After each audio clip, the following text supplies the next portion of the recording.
오늘은 사순절 5번째 주일입니다. 우리 다 같이 일어나셔서 신령과 진정으로 하나님께 드리겠습니다. 인자와 진리가 내게서 떠나지 말게 하고 그것을 내 목에 매며 내 마음판에 새기라. 그리하면 내가 하나님과 사람 앞에서 은총과 귀중히 여김을 받으리라. 아멘. 다 같이 앉으셔서 찬송가 83장을 보겠습니다.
교도문 19번을 교도하겠습니다. 만군의 여호와여, 주의 장막이 어찌 사랑스러운지요. 내 영혼이 여호와의 공정을 사모하여 세약하며 내 마음과 육체가 생존하신 하나님께 부르짖나이다. 나의 왕 나의 하나님 만군의 여호와여, 주의 재단에서 참새도 재식을 얻고 제비도 새끼들 보금자리를 얻었나이다. 주의 집에 거하는 자가 복이 있나이다. 저희가 항상 주를 찬송하리이다. 주께 힘을 얻고 그 마음에 시온에 데려가 있는 자는 복이 있나이다. 저희는 눈물 골짜기로 통행할 때에 그곳으로 나를 셈의 곳이 되기에 이름이로 은혜를 입나이다. 주의 궁정에서 한 날이 다른 곳에서 첫날보다 나은즉 악인의 장막에 거하노라. 내 하나님 군직으로 있는 것이 좋사오니 만군의 여호와여, 주께 의지하는 자는 복이 있나이다. 사도신경으로 우리의 신앙을 고백하겠습니다. 전능하사 천지를 만드신 하나님 아버지를 내가 믿사오며 그 외아를 우리 주 예수 그리스도를 믿사오니 이는 성령으로 잉태하사 동정녀 마리아에게 나시고 본디오 빌라도에게 고난을 받으사 십자가에 못 박혀 죽으시고 장사한 지 사흘 만에 죽은 자 가운데서 다시 살아나시며 하늘에 오르사 전능하신 하나님 편에 앉아 계시다가 죄로서 산 자와 죽은 자를 심판하러 오시리라. 성령을 믿사오며 거룩한 공예와 성도와 서로 교통하는 것과 죄를 사하여 주시는 것과 몸이 다시 사는 것과 영원히 사는 것을 믿사옵나이다. 찬송가 317장을 보겠습니다.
하나님의 말씀은 창세기 6장 5절에서 12절까지 말씀입니다.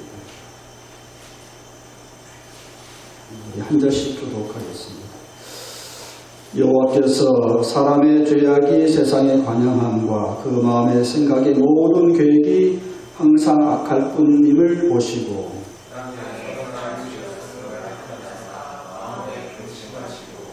가라사대 나의 참조한 사람을 내가 지면에서 쓸어버리되 사람으로부터 육축과 기는 것과 공주의 새까지 그리하리니 이는 내가 그것을 지었음을 한탄함이니라 하시니라.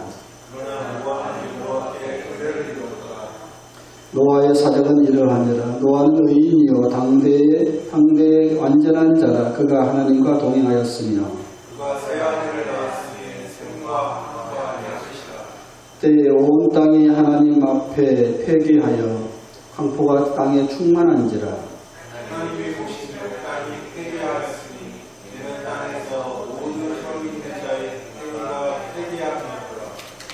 아멘. 이제 봉독한 말씀을 가지고 하나님의 탄식이라는 제목으로 하나님 말씀을 전하겠습니다.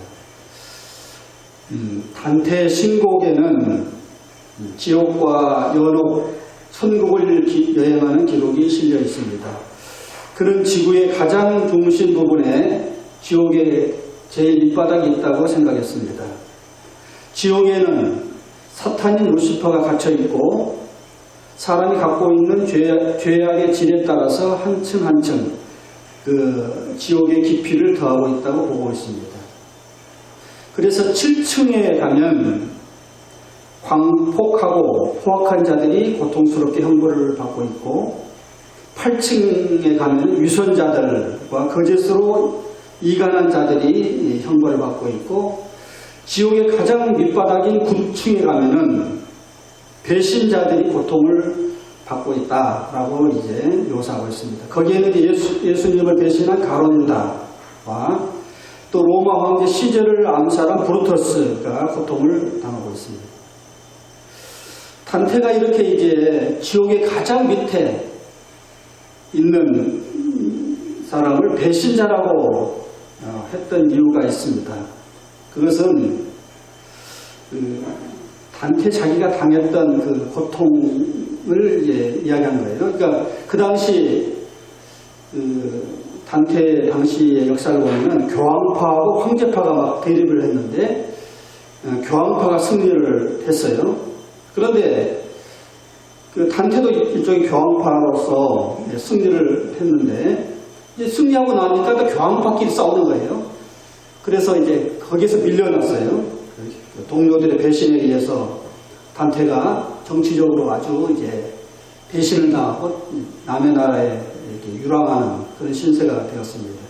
그래서 이제 단테는 자기가 실존적으로 당한 그 배신감 때문에 세상에서 가장 무서운 죄가 배신이다, 이렇게 이제 나름대로 생각하고 아마 세상에서 가장 죄인이 가는 지옥의 가장 밑바닥에는 배신자들이 간다라고 이제 아마 묘사할 것 같습니다.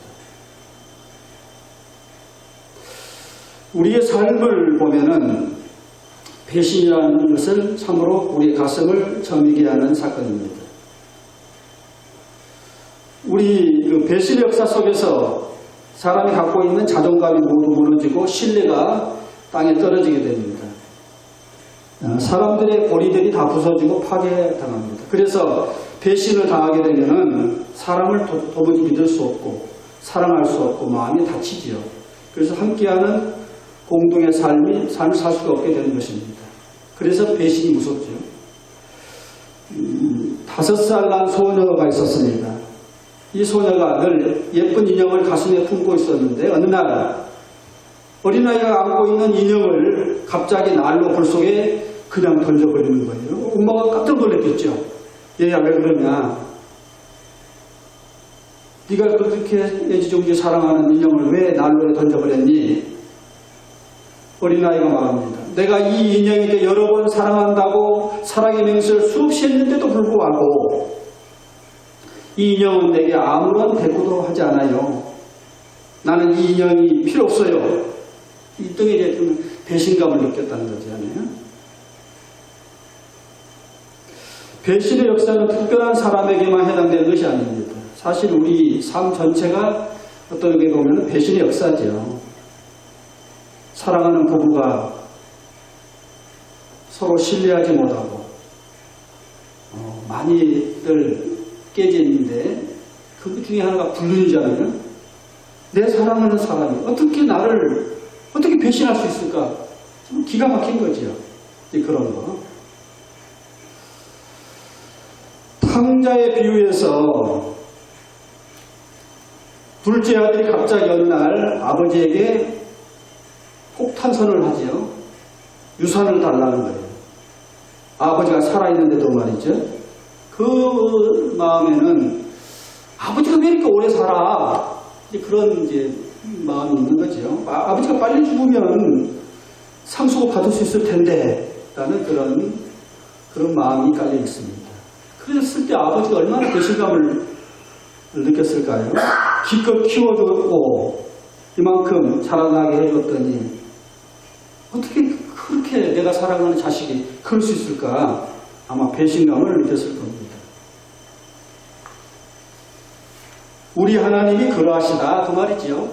예수님이 이제 탕자에 비해서 우리 하나님이 마치 그러하시다. 우리 하나님의 그 마음이 끝없이 우리를 사랑해줬는데 불구하고 인간이 하나님께 대해서 어떻게 그럴 수 있을까라는 그런 것을 아마 이제 이렇게 이야기 형태로 스토리텔링으로 보여준 것이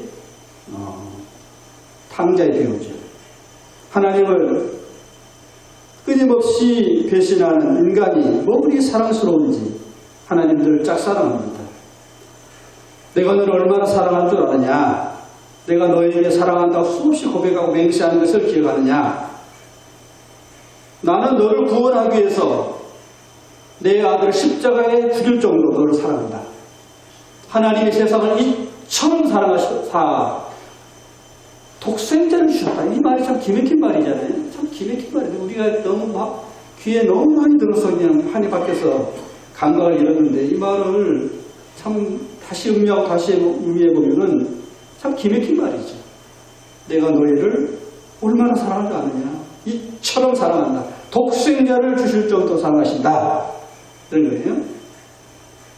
그런데 너희들은 왜 나에게서 떠나서 다른 곳으로 너의 마음들이 늘 가느냐. 이런 거죠. 10계명 제1계명에 나 외에 다른 신을 네 옆에 두지 말라. 가장 이제 첫 번째 되는 계명이죠. 우선순위를 너의 삶의 우선순위를 나에게 둬야 한다. 어떻게 보면 굉장히 이기적인 것 같고 굉장히 배타적인 것 같고 그러는데 그 정도로 내가 너를 사랑하니 너도 나한테 사랑을 그 정도로 해야 한다라는 강요적인 이야기죠. 내가 너보다 너를 사랑했는데 내 모든 마음과 뜻과 정성과 힘과 목숨을 다해 사랑했는데 그 인간에게서 응당이 메아리쳐서 와야 할 그 사랑의 멜로디가 침묵을 지키고 있을 때에 하나님은 배신감을 느낀다. 그런 거죠. 그러니까 사랑이 깊을수록 배신감도 커지죠. 산이 높을수록 골짜기가 깊은 법이죠. 배신감은 아무나 느끼는 게 아니에요. 내가 너무도 사랑했었는데 그 사랑하는 사람으로부터 받은 그 반응이 자기에게 비수를 꽂힐 때 당하는 그 마음이 바로 배신감이죠. 하나님은 당신의 명예를 걸고 인간을 만드셨습니다. 하나님의 창조의 목적은 최고의 것을 인간에게 선물로 주시기 위함입니다. 하늘, 땅, 해와 달과 별, 땅의 모든 것들, 생물들, 아름다운 꽃, 과일, 열매, 이 모든 것들은 사실은 인간에게 주기 위한 하나의 하나님의 예비 단계고 진짜 마지막 순간에는 인간을 만드시잖아요. 신부를 데려오려는 신랑이 신부가 올 것을 준비하면서 가정의 모든 것을 다 만들어 놓고 결혼을 준비하고 신부를 맞이하는 마음처럼 하나님께서는 인간을 위해서 모든 것을 아름답게 소중하게 꾸며 놓으셨습니다. 그게 에덴 동산이죠. 에덴 동산에서 아담이 눈을 떠보니까 모든 것이 이미 갖춰져 있습니다. 완벽하게. 여기서 기쁨을 누리고 살 수 있는 거예요. 그리고 참 좋다. 이게 참 너무 좋아서 너무 좋다. 이렇게 이제 말씀하시죠. 하나님은 마치 기다리던 어린아이가 이 땅에 태어났을 때 어린아이를 가슴에 품고 그 아이의 볼을 뽀뽀하면서 너는 내 사랑하는 아들이다, 내 사랑하는 딸이다 기뻐하는 아버지의 심정으로 인간을 이 땅에 창조하셨습니다. 그리고는 참 좋다. 히브리어로 토브라고 하는데 very good 그런 뜻이에요. very good. 너무 만족스러운 거죠. 그런데 여러분 인간의 타락으로 인해서 이 모든 하나님의 기대가 다 무너지는 거죠. 그리고 나서 하나님의 마음에 근심과 걱정과 탄식이 생깁니다. 하나님은 위대한 모험을 하신 거예요, 사실은. 왜냐하면은 인간이라는 참으로 위험스러운 존재이기 때문입니다. 왜? 자유를 주셨기 때문에. 자유의지를 주셨다. 굉장히 모험을 시작하는 거예요. 자유의지는 잘못 가면은, 아주 자유를 잘못 선택하면은 정말 삐뚤어진 길로 갈 수 있는 요소가 너무도 많거든요. 그럼에도 불구하고 하나님이 우리를 자유의지를 가진 존재로 만들어주셨다는 거예요. 로봇가 아니라 자발적으로 기쁜 마음으로 하나님을 찬양할 수 있게 그런 사람, 그렇게 해서 얻은 자발성으로 인한 그 사랑의 고백이 진짜지. 그렇지 않으면 아무 의미가 없다고 생각하는 거죠. 사실은 모험을 시작한 거죠. 모험을 시작한 거예요. 윌리엄 탐슨이 이런 말을 했습니다. 하나님이 아마 이 고민을 하시지 않았을까 생각하며 그런 이런 표현을 쓰고 있습니다. 자유로운 우주. 나로부터 자유로운 우주를 만들면 어떨까? 나의 거룩한 심성을 가려서 피조물 인간이 자유롭게 살게 하면 어떨까? 그래도 피조물인 인간이 나를 사랑할까? 나를 사랑하도록 입력하지 않은데도 불구하고 그들이 나를 사랑할까? 자발적으로 할 수 있을까? 참으로 자유로운 이 우주가 어떻게 될지 나도 모르겠다. 사랑 때문에 이 몸을 감수해야 하지 않을까? 이런 거예요. 참 재밌는 말이에요. 여러분, 자유라는 것은 사랑 때문에 주어진 것입니다. 사랑하지 않으면 자유를 주지 않지요. 어린아이가 아주 어렸을 때는 미성숙하기 때문에 자유를 주지 않지만 20살이 넘어가면 어린아이에게 그 아이를 사랑하는 부모는 자유를 주기 시작합니다. 남편도 아내도 마찬가지로 사랑하기 때문에 서로 자유를 줍니다. 자유를 가지고 자원하는 마음으로 사랑하기를 원하는 거죠. 아내를 나의 소유물처럼 강제적으로 대하는 것은 진정한 사랑이 아닙니다. 남편에게 넉넉한 자유를 주는 것은 남편을 사랑하기 때문입니다. 자유라는 것은 사랑 때문에 생긴 거죠. 역사의 모든 사회, 각 분야를 들여다보면 사랑이 없는 곳에는 명령과 복종만이 있을 뿐입니다. 그러나 사랑이 있는 곳에는 자유와 자발성이 있습니다. 교회에 나오는 것을 법으로 강제한다면 여러분 어떻게 하겠습니까? 하나님은 지금도 우리에게 사랑 때문에 나오라고 말씀하십니다. 너희 목마른 자들아 다 내게로 오라. 내가 너희를 편히 쉬게 하리라. 그런 거잖아요. 컴퓨터를 사용하여 손으로 글을 입력하면 그대로 원고가 나옵니다.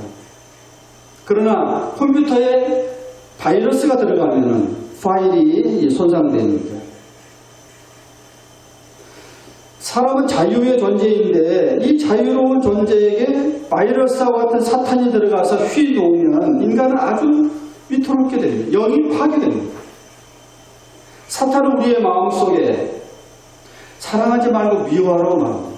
하나님을 따르지 말고 네 욕심대로 살라고 충동질합니다. 네 생각대로, 네 느낌대로 그냥 살아라. 그리하면 행복해질 것이다. 수없는 바이러스를 우리 영 속에 막 집어넣는 거예요.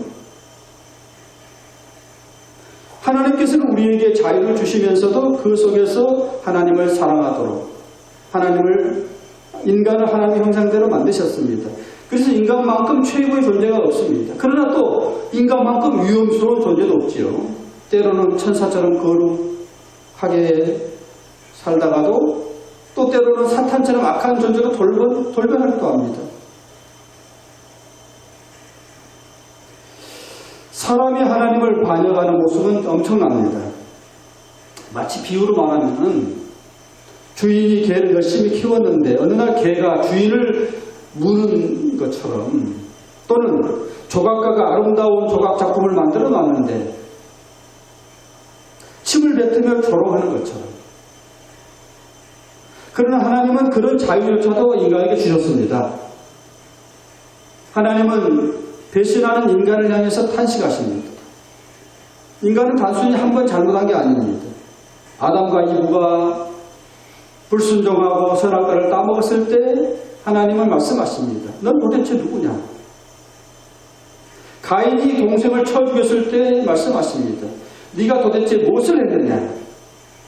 그 다음에 인간은 자기 혼자가 아니라 집단적으로 악을 행합니다. 곳곳에서 악을 부추기고 곳곳에서 음행을 통해서 가정을 파괴하고 폭력을 통해 인간관계를 깨트리고 존엄성과 가치를 무너뜨리는 역사를 우리 인류사 전체 속에서 나타내고 있습니다. 그래서 하나님은 5절에서 말씀하시죠. 오늘 말씀이 이제 5절에 보면 우리 5절 한번 읽어볼까요?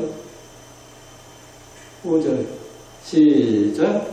여호와께서 사람의 죄악이 세상에 당하는 것 그와 그 생각의 모든 계획이 항상 악할 것이시고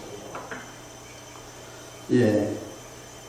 얼마나 인간의 죄가 관영했던지 하늘에 사무쳤다. 이게 그런 거잖아요. 악이 체질화됐다. 일시적인 것이 아니라 반복적이고 지속적이다. 더 이상 이제 이래서는 안 되겠다. 어떤 임계점에 도달한 과학적인 용어로 임계점에. 하나님은 참 무던하시죠. 참고 여호와로다. 모세가 120살을 살면서 하나님을 한마디로 요약하면 하나님 여호와 인자하시고 자비로우시고 노하기를 더디하신다. 이렇게 표현했어요. 참고 참으시지만 어느 임계점에 도달하면은 이제 더 이상은 안 되는 거죠. 그랬을 때 이제 하나님의 이제 행동, 액션이 시작되는 거죠. 심판이죠. 죄라는 것이 우리의 마음속에 들어오면은 마치 그것은 원심력 같아서 우리 안에 하나님을 사랑하는 마음을 쫓아내버립니다. 그리고 거기에 자신의 탐욕이라는 우상을 심어놓습니다. 그래서 이웃을 사랑하는 마음보다는 미워하는 마음을 심어놓고 나중에 내 내면의 세계를까지 꿰뚫어버리면서 파괴시키는 것이 죄의 강력한 힘입니다. 바이러스가 우리 인간의 신체 속에 들어오면은 그냥 무한 복제를 통해서 우리를 파괴시키잖아요. 지금 우리가 지금 그 전염병에 공포성이 있죠. 보이지도 않는 조그마한 그것이 바이러스는 생명체라 하기도 할 수 없고 아니다 할 수 없는 참 묘한 존재인데 그것이 우리의 몸속에 들어오니까 무한 복제를 하면서 우리의 삶을 파괴시키잖아요. 개인을 파괴시키고 사회를 파괴시키고 국가를 파괴시키고 지금 세계 전체가 다 파괴가 되고 있죠.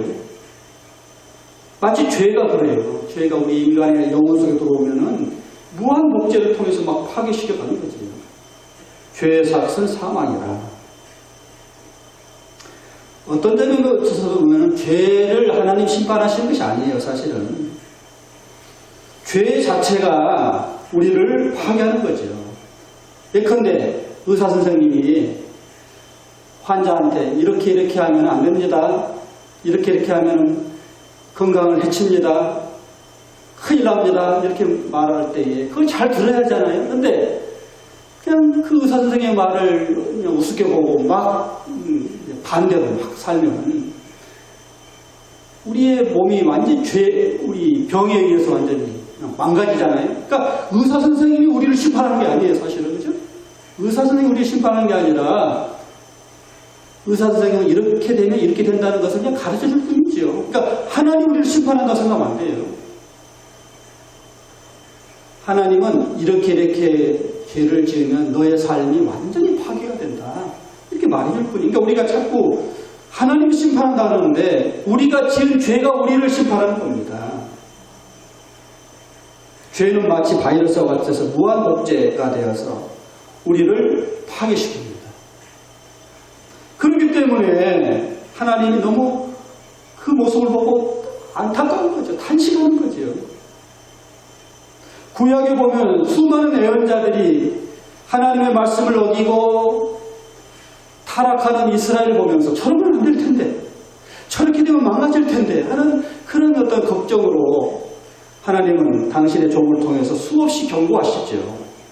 이사야 42장 14절에 보면은 이런 말이 있습니다. 내가 오랫동안 조용하며 잠잠하고 참았으나 내가 해산하는 여인같이 부르짖으니 숨이 차서 심히 헐떡거릴 것이다. 타락하여 멸망당하고 있는 당신의 백성의 모습을 바라보면서 괴로워하는 하나님의 모습을 마치 해산하는 여인이 고통스러워하는 모습으로 이렇게 묘사를 해요. 자기 민족이 바벨론 포로로 잡혀가는 것을 보고 에레미야는 통곡하기 시작합니다. 그는 하나님의 심정으로 이렇게 말하고 울리로다. 내 머리가 물통이 된 것이다. 내 눈이 눈물의 근원이 되어서 내 백성을 생각하기만 하면 주야로 눈물이 쏟아지는 것이 에레미야의 심정이었다. 그게 바로 하나님의 심정이었다는 말입니다. 하나님은 지금도 우리를 고통스럽게 바라보십니다. 눈물 흘리고 바라보십니다. 징계 속에도 하나님은 은혜의 길을 택하십니다. 그래서 본문에서 노아는 하나님의 은혜를 입었다고 기록합니다. 우리가 어떤 위기 속에서도 늘 그 희망을 찾는 이유가 하나님은 그런 위기 속에서도 항상 어떤 희망을 줘요. 참된 사람, 의인을 통해서 새로운 역사를 심어줘요. 그게 바로 노아지요. 노아.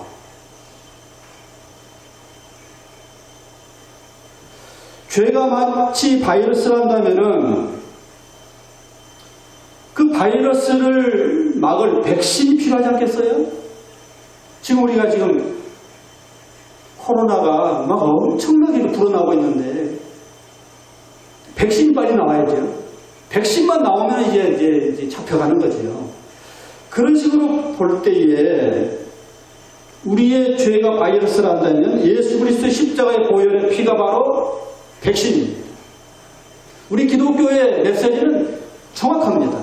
죄 때문에 인간이 이렇게 망가졌고 고통스러워하는데 그것을 고칠 수 있는 유일한 백신은 예수 그리스도의 십자가의 보혈의 피다. 정확하게 말씀하십니다. 하나님이 세상을 이처럼 사랑하사 독생자를 주셨으니 이는 저를 믿는 자가 멸망치 않고 영생을 얻게 하려 하심이라. 이게 바로 복음이잖아요. 오늘 지금 우리가 지금 백신을 기다리고 있죠. 신종 코로나 이 백신만 나오면 이제 문제가 해결되잖아요. 예수 그리스도 십자가의 보혈의 피. 오늘 우리가 사순절 5번째 주일인데 온 인류를 죄 가운데서 구원하실 예수 그리스도의 보혈의 피. 그게 바로 백신이죠. 그 백신만 맞으면 우리는 살 길이 생깁니다. 빨리 우리가 백신이 나와서 이 질병이 빨리 잡혀지기를 바라고 예수 그리스도의 보혈의 피로 백신을 맞아서 이 심판으로부터 구원받는 여러분들의 삶이 되어지기를 축원드립니다. 기도하겠습니다. 사랑의 아버지, 온 인류가 죄로 인하여 참으로 어려운 위기에 당하고 있는 현실을 노아의 홍수를 통해서 우리는 바라봅니다. 하나님 말씀을 거역하고 인간의 죄악이 관영하여 하늘까지 사무칠 때 하나님께서 홍수를 통해서 한번 경고하셨던 것을 우리가 다시 바라보면서 교훈을 얻습니다. 아버지 하나님, 이 신종 코로나로 인해서 우리가 고통을 당하고 있는데 빨리 백신이 나와야 이 모든 것이 종식되는 것처럼 예수 그리스도의 보혈의 피만이 우리를 구원하시는 유일한 구원의 백신인 것을 믿습니다. 우리가 늘 주님을 바라보는 믿음으로 승리할 수 있도록 은혜를 베풀어 주시옵소서. 우리 주 예수 그리스도 이름으로 기도드리옵나이다. 찬송가 318장 부르시면서 준비하시는 것을 드리겠습니다.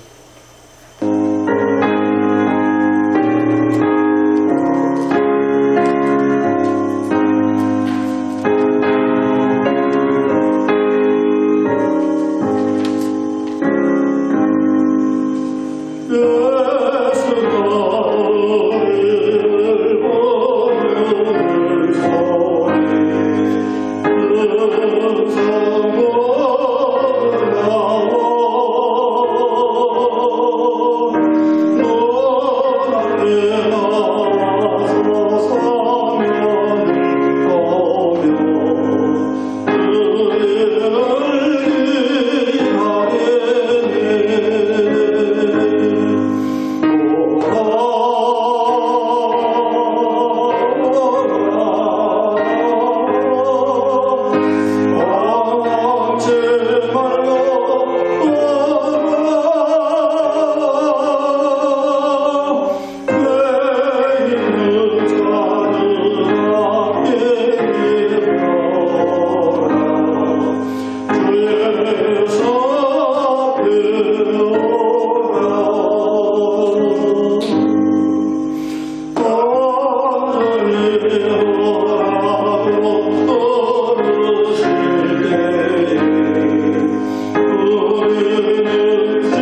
죄로 인하여 죽을 수밖에 없는 죄인들을 예수 그리스도의 보혈의 피로 구원해 주신 하나님을 찬양합니다. 주님께서 고난을 당하신 순환절 5번째 주일 아침에 적은 무리가 주님 앞에 나와서 정성을 다 예배를 드립니다. 이 시간도 빈손 들지 않고 주일원금과 감사한 금과 주일원 11조원금을 드립니다. 바친 손길보다 기억하시고 하늘의 신령한 곳으로 땅의 기름 육수로 넘치도록 채워주시옵소서. 이제는 인류의 소망이 되신 우리 주 예수 그리스도의 무한하신 은혜와 아버지 하나님의 극진하신 사랑과 성령의 감동과 충만하신 역사가 예수 그리스도의 보혈의 피로 죄사함을 받고 기뻐하는 사랑하는 모든 교우들 머리 위에 이제와 영원토록 함께 하시기를 간절히 축원하옵나이다.